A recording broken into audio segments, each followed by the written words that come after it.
Hola a todos, que el Señor les bendiga. Qué gusto poder encontrarnos un día más para que podamos aprender de la palabra de nuestro Dios. Y quiero invitarte a que puedas buscar en tu Biblia rápidamente en el libro de Primera de Reyes, capítulo 11, versículo 9. Primera de Reyes 11:9. Y si ya te ubicaste, vamos a dar lectura a la palabra de nuestro Dios en el nombre del Padre, del Hijo y del Espíritu Santo. Y dice así: y se enojó Jehová contra Salomón por cuanto su corazón se había apartado de Jehová, Dios de Israel, que se le había aparecido 2 veces. Esa va a ser nuestra base bíblica y como ya podrás haberte dado cuenta, vamos a hablar y vamos a continuar hablando el día de hoy del rey Salomón, porque este rey tiene mucho, mucho, mucho para poder enseñarnos. Incluso Salomón es conocido por ser el rey que era uno de los reyes más sabios o de los hombres más sabios que había existido en su tiempo en todo el mundo, lo cual es hace bastante mérito. Y también es conocido por ser el rey que construyó el templo en Jerusalén, uno de los templos que era maravilloso, era muy, muy grande y del el cual también fue algo muy, muy importante para el pueblo de Israel posteriormente, que es lo que yo contaba la semana pasada, que sucede mucho más adelante. Así que yo quiero invitarte en este día a también que vamos a poder plantearnos la siguiente pregunta: ¿por qué fueron tan diferentes los dos reinados? El reinado de David y el reinado de Salomón. Quiero invitarte a que podamos ver algunas diferencias que podemos encontrar entre ambos reinados, ¿ya? Primero, David fue criado en un medio sencillo. Conocía la vida de un pastor de ovejas, sabía los sinsabores que traía ser un fugitivo y había vivido los rigores de la guerra. O sea, había tenido un momento de vida difícil antes de ser el rey. Salomón fue criado en el palacio, protegido de todo peligro y acostumbrado a recibir todo lo que él deseaba. Era un príncipe. David llegó a ser un caudillo vigoroso, dinámico y capaz de conducir a sus ejércitos grandes victorias. Salomón fue, en cambio, un monarca pacífico que se contentó quedándose en su palacio y preocupándose por mantener el imperio que su padre había formado. Ojo con eso. David creó solamente la maquinaria gubernativa suficiente para gobernar su nación. Es decir, él hizo lo necesario. A Salomón le gustaba el esplendor de los reinos orientales y perfeccionó la organización política a fin de cobrar los impuestos necesarios para mantener su numeroso ejército y su lujosa corte. Es decir, Salomón le gustaba realmente un reino como con todas sus letras. David era un hombre del pueblo, Salomón era un hombre de palacio. Sobre todo, David mantuvo una fe profunda en Jehová y fue un varón conforme al corazón de Dios. En cambio, Salomón, aunque comenzó bien, se apartó paulatinamente del camino de Jehová y finalmente cayó en varios pecados que trajeron la desgracia a su reino. Esas son algunas. Tú puedes encontrar quizás otras. Tú puedes decir, pero hermana, le faltó esta. Podríamos hablar ahí de otras. Son solo algunas. Porque yo en algunos me detuve y te dije, ojo con esto. Porque también hace mucho tiempo, en algún momento leí una reflexión que se llamaba acerca o se mencionaba o su título era acerca de el síndrome de las múltiples victorias. ¿Qué sucede? Y que tienen quizás más que diferencias en común David con Salomón. Bueno, si tú recuerdas, David no todo fue perfecto, aun cuando aquí se nos menciona de que él fue un hombre sencillo, que se mantuvo fiel a Dios, que mantuvo su fe a Dios, pero también él cometió errores y sus hechos o sus caídas tuvieron grandes consecuencias. ¿Qué sucedió? Bueno, en un momento de su vida, la Biblia dice que en el tiempo en que los reyes debían ir a la guerra, ¿qué hizo David? David no fue. Producto de esta situación, de este relajo, de este descanso, fue que finalmente todas estas circunstancias lo llevaron a cometer uno de los grandes, grandes errores y caídas en su vida que marcaron un antes y un después en él mismo. Él no volvió a ser el mismo posteriormente porque sucedieron muchos hechos en su familia que le marcaron profundamente. Y tú dirás, pero hermana, ¿qué relación guarda esto con Salomón?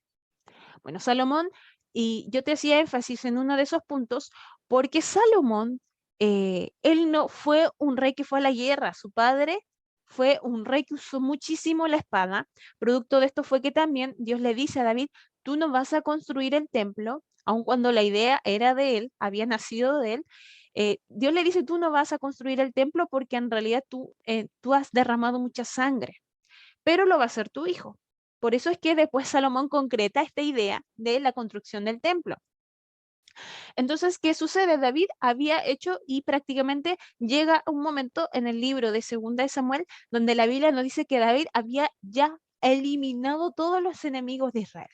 Hubo mucha paz, hubo mucha tranquilidad en ese sentido, pero fue a costa de sangre, a costa de muertes.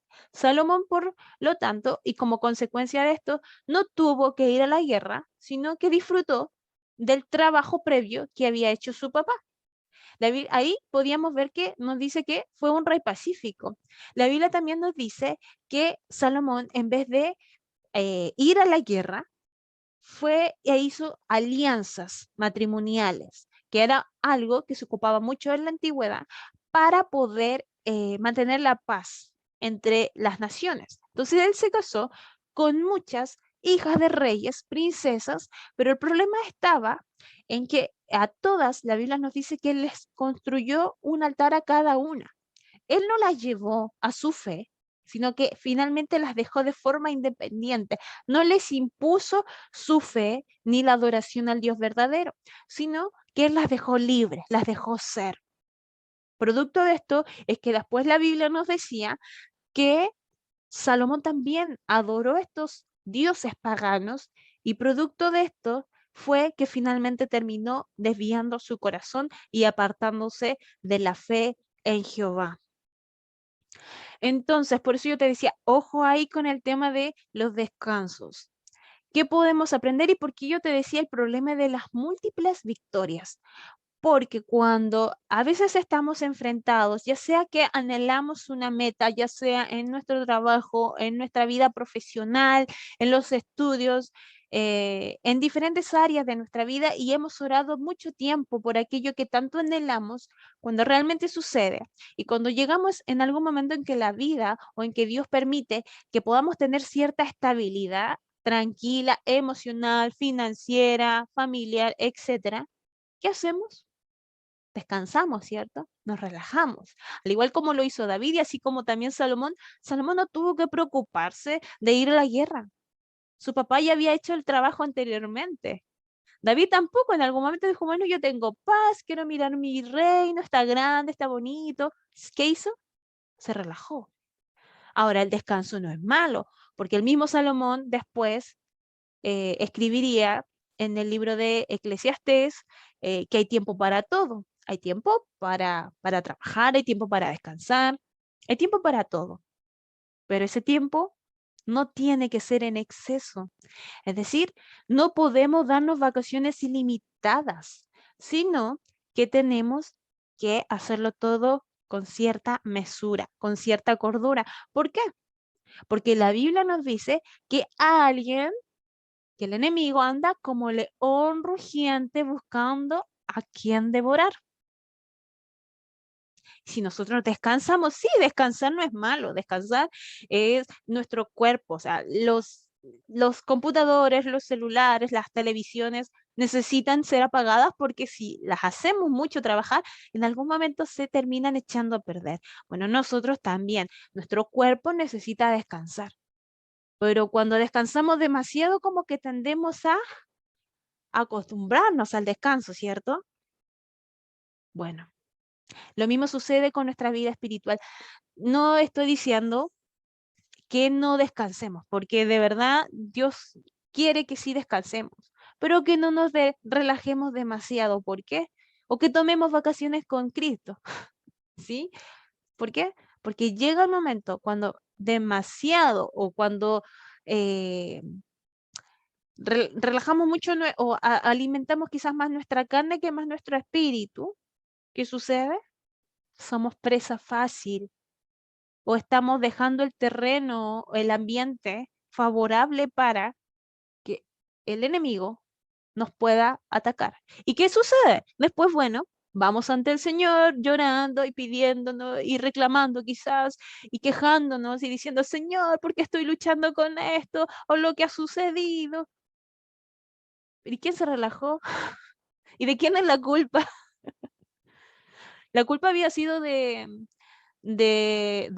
David, o sea, del ejército porque había ido a luchar, o había sido de David por no haber ido a luchar cuando tendría que haberlo hecho.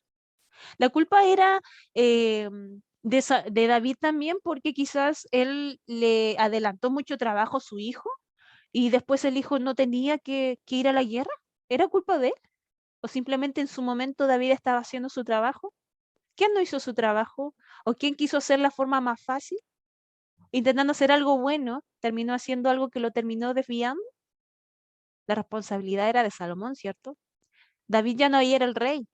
Él, Salomón, era el rey. Y él tenía que hacerlo.